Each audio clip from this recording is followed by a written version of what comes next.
कुछ इस तरह का वीडियो भेजना चाहते हैं, इसको बोलते हैं वीडियो नोट, जो कि व्हाट्सएप का एक फीचर है। हेलो दोस्तों, आप सभी का स्वागत है मेरे यूट्यूब चैनल पर।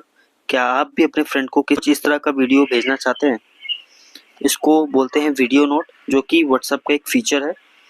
ये होता कैसे है, उसको भेजते कैसे हैं, चलिए बताता हूँ। तो सबसे पहले आपको अपने मोबाइल में व्हाट्सएप को ओपन कर लेना है, और ओपन करने के बाद आपको एक ऑप्शन विजिबल हो रहा होगा अटैचमेंट के साइड में, कैमरे वाला आइकन, इस पे आपको क्लिक करना है। उसके बाद सेकंड ऑप्शन आपको क्लिक करना है वीडियो नोट।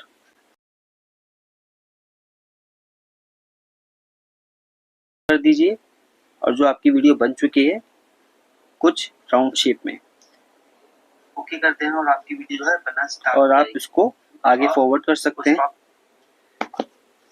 तो आप देख सकते हैं कि आपकी जो है वीडियो बन चुकी है और राउंड शेप में गई है। तो आपको ये इन्फॉर्मेटिव वीडियो कैसी लगी, प्लीज कमेंट करके बताइएगा। चैनल पर नए हैं तो चैनल को सब्सक्राइब करना ना भूलें। वीडियो को लाइक, कमेंट एंड शेयर जरूर करें, ताकि आपके पास ऐसी इन्फॉर्मेटिव वीडियो भी आगे मिलती रहे। Thank you so much.